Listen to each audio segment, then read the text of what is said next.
and that was the bike I helped him take over there. Not me, the dude that was in the neighborhood. But anyway, so he said, "Well, show me where that dude took it to." So he goes, and that dude takes him over there, and then he steals his bike right back from the guy off the guy's back porch. So at least he got his bike back, but that was crazy.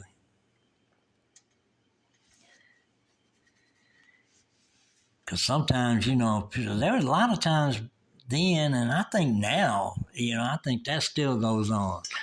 But a lot of people will steal bikes and they, be riding one and then carrying one. But that was in our days where they carried one. Now you see somebody that stole a bike.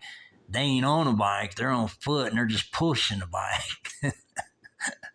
That must be a new thing. I think it might be a new law where as long as you don't get caught on the bike, they can't charge you for stealing the bike. Because that would be the only other reason I would think that somebody's just pushing a bicycle. You know what I mean? Instead of riding it. But that's crazy. Then I was working with this dude at the Jim Poller store. And one time he was wanting to have a party. And then what he had did, and I told him, I said, they're going to catch you for that. He got, sometimes you have to get a box and throw all the trash in the box and take the garbage out to the dumpster. Well, one time this dude, he decided he's going to take a whole case of 40-ounce beers out with the garbage in a box, and then set it in the trash can, and then when the store closes and everybody leaves, he's gonna go back and get the case of 40s. And I told him, I said, "Man, you're gonna get caught doing that." And he was like, "You ain't gonna say nothing, are you?" And I was like, "Man, that's none of my business. I'm just here to do my job and go home. And that's it." And but later on, when they did the inventory, that's what I told them. I said, when they do the inventory, they're gonna miss them. And so later on, when they did the inventory, they didn't say nothing to them or nothing. They just told them they didn't need them anymore. You know what I mean? And so he just lost his job over a case of 40s, but really, if he wanted the case of 40s, all he would have had to tell them was, put it on his tab, and they would have wrote it down. He could have took it with him. But I think that's another guy that just didn't want it deducted out of his pay, you know. Because back then we was making I think it was like $100 a week, or it might have been 120. It was 100 or 120 a week, and you know, but I guess it's still it wasn't worth it to me to take anything, not unless I had them write it down, because I was like, well, I know I ain't gonna stay here at this liquor store forever, but if I ever had to leave and go check something else out and then come back, they'll still let me come back to work there, because I ain't got no record of stealing shit from them. But anyways, then I met these two guys at Burger King, and these two guys were brothers, and they worked at Burger King, but they was hustling, just weed, nothing major, just weed. And what they would do is they had a hookup where one of them had the drive-through, and the other one was the cook. And then people that they knew, they would come by there and just order a certain thing on the drive-through, and they would know that they wanted a quarter, something like that. But I believe they ended up getting caught later, because eventually they closed that Burger King down. And not only did they do that, they tore it down. And I don't know if another Burger King's built there now or not, but them guys, they were just, it was just a couple guys that was just trying to start out and doing a hustle plus a job, and and you see how that went. It didn't work out. They would only work for a little while and then they got busted. but you know, but everybody will try something until they get caught. And, but that was another incident over there. And then I remember when they was making the movie Beverly Hills Cop with Eddie Murphy. And when they did the scene where the bus slides, down, it goes sideways, it slides down Michigan Avenue. And we seen that part, but then the other parts in it was down toward Huron Street where that dude that got shot. And that was some of the parts in the movie. And then downtown at the police station, that was, the real police station and stuff like that when they made that. So they made a lot of movies in Detroit. And, a few of them, just Four Brothers, Beverly Hills Cop. And then they had the White Boy Rick, but that was mainly on the east side. But yeah, there was a lot of movies made in Detroit, and sometimes you couldn't get too close to it, but you'd be able to see from a distance, if you was in that area where they was filming, But Detroit's known for a lot of stuff, especially if somebody really did their research.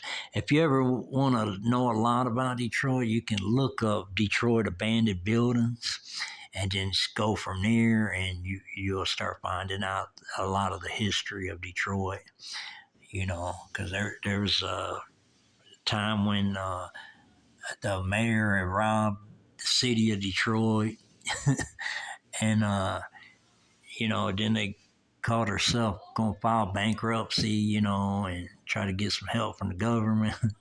And naturally, the government's going to investigate to see what was going on. And then they find out that they was actually just basically robbing the city and for their own wealth, Him and a friend of his that had a big construction company and stuff like that.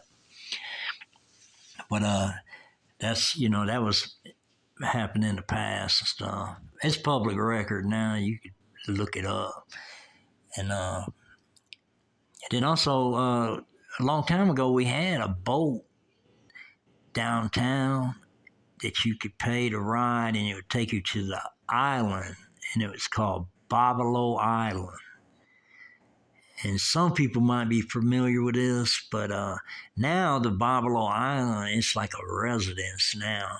But it used to be an amusement park over there, and people used to load up on this boat and go across the river to the island. And this Bobolo Island is what it was. And they had a big amusement park and stuff like that. But it was pretty decent, and it's something to do.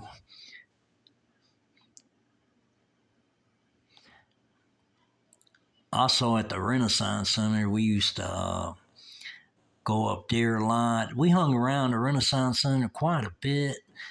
In Cobo Hall, it was here and there, but we mainly hung around the Renaissance Center because you could go off in there, and they had an arcade on the second floor. They had a movie theater. You could roam around there and stuff. And they had seats you can sit around. They had like water in there where people would throw money in there and make wishes and stuff like that. Then they had like a bar in the middle of it, and it kind of went around and moved around slowly in a circle. And but they have remodeled since then. So I don't, I ain't been in there since then, so I don't know exactly what. Well, I'm sure it's similar, but it might be a big difference now, But anyways, we used to go in there and ride the elevators of the hotel. And the elevators, you can see out, through the elevator, and you can go to like 70th floor and 60th floor, things like that. But once you get on there and the security would realize that y'all was riding the elevators just to be doing it, they would come across the intercom and say, push level 2 and step off the elevator. And then usually we'd do that, and there would be two guards waiting. And all they would do is just make you leave the building because you're playing on the elevators.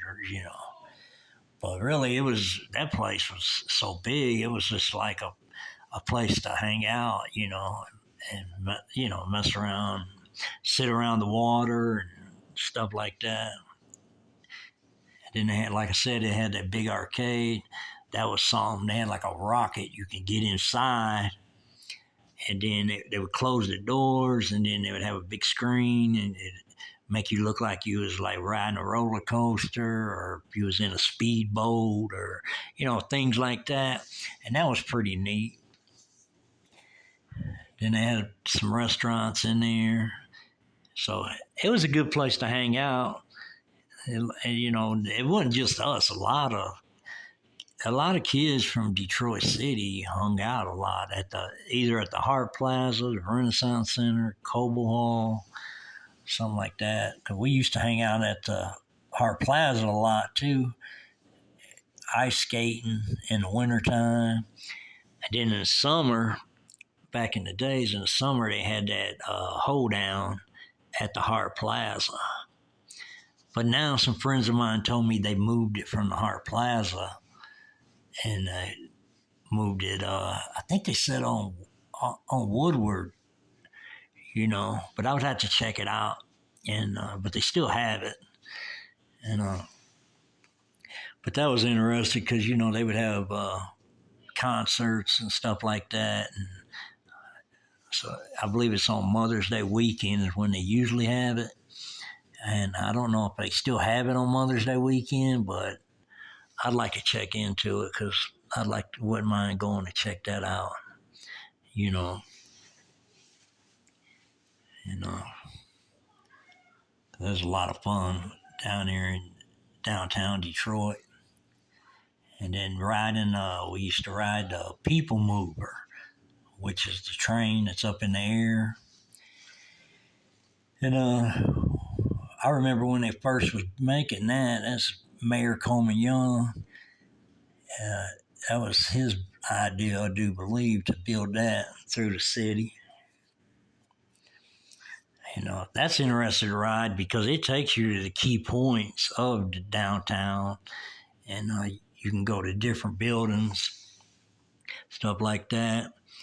And then we used to go to Belle Isle Island, and now it's a state park. But before it wasn't a state park; it was just an island, and it had its own police station, own aquarium, and own marina. Then it had a beach, and then a lot of place to barbecue and stuff. We used to go there. Me and a friend of mine, Mike, and his old lady Sherry, and their kids. And at that time, they only had two boys, Sean and David. And we had good times over there, though. We used to take stuff to, cook out and stuff, then take beer, and, we have a good time over there. And the kids have a good time, But now it's a state park, so you probably can't even drink alcohol over there no more. You probably can picnic or something like that, but I don't know. I mean, you might be able to do the picnics like you used to do. I'm not for sure. So now that it's a state park, but it was interesting to go there and just hang out. And one time I was moved over on Woodmere. and they got a big. It's kind of a famous cemetery, Woodmere Cemetery in Detroit, Michigan, and I believe they filmed some movies there. Matter of fact, but anyways, when I had first moved over there, I lived on a street called Homer and Woodmere.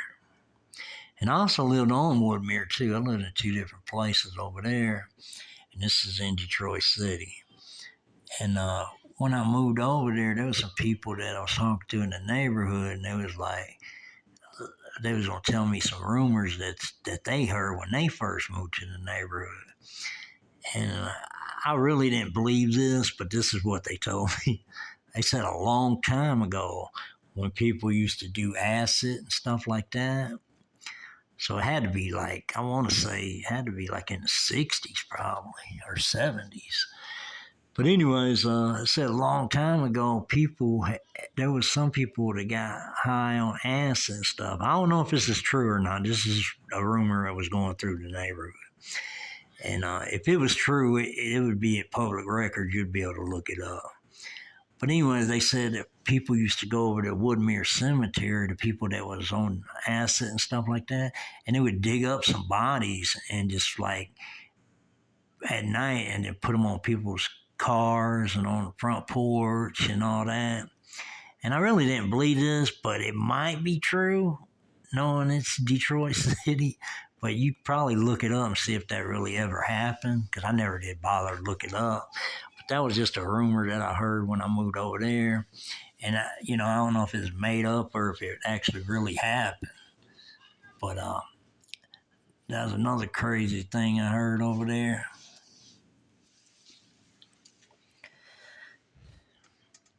And then one time we used to hang out at Clark's Park, and that's right there on Burner.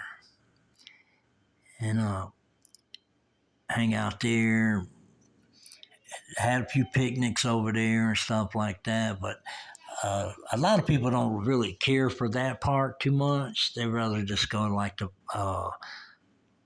Belle Isle or something like that. But there's a couple times we went over there just because of people we knew that was kind of living close to that park, and it was like having a cookout over there or something like that.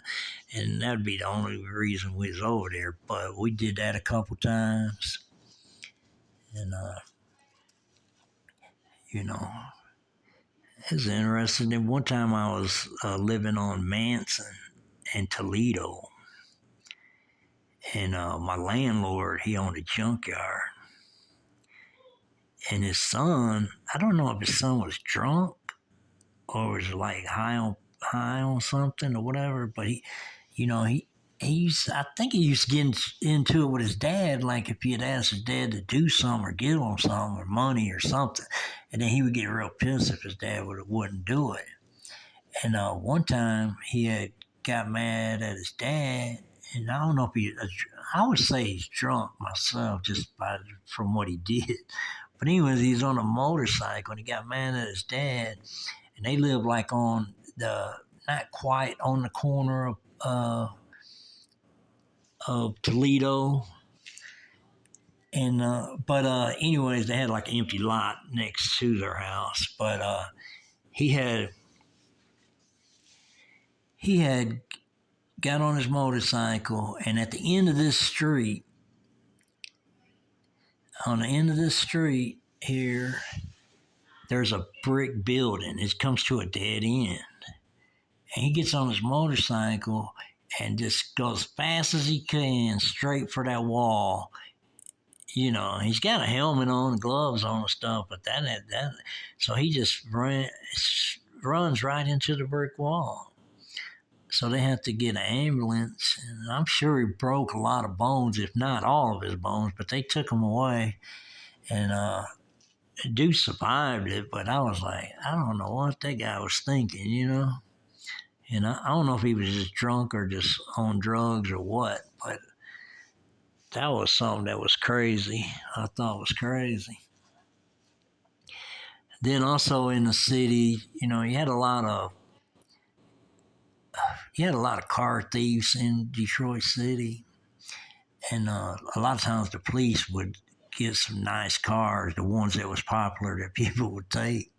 And like, just for instance, like an IROC Z28, and it'd be real nice, and they would like park it somewhere, but they would have eyes on it, and they would watch to see if somebody, what they was doing is fishing, trying to fish the car thieves out. And I remember they had one close by my place, and it was gold IROC Z28, like brand new, and then it had a writing on it said 14K on it. It was sharp, but nobody ever messed with it because I guess they felt like it was a setup, anyways. And then one time they had one in the parking lot of Jim Pollard, the liquor store I used to work at. But they had a Ferrari or Fiero. Yeah, it might be a Fiero. I don't know. It's one of them little cars, two-seater cars. It was really nice. And they parked it in that parking lot for the longest time. And then this one guy, he just caught himself trying to get it, but he was drunk. And he had some cowboy boots on. And he took one of his cowboy boots off because we was in the parking lot of the Jim Pollard just hanging out, playing the radio and, having drinks and stuff like that. But then this one cat showed up and he was already drunk. And he seen that car and he was like, told us, he said, well, I'm going to take that car. And we're like, man, you better not mess with that car because they're probably watching that car because that car's been there for a few days. And he takes his boot off and he goes over there. And this guy's drunk anyways. He wouldn't have been able to drive even if he would have got the car. But he took his boot off and started banging on the driver window with his boot. But the window didn't break. And we finally talked him into getting away from the car, And that guy was a character.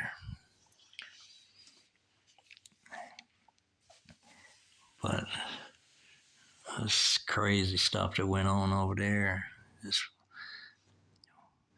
I know one time somebody had broke loose. There was a mailbox in front of the liquor store that I worked at.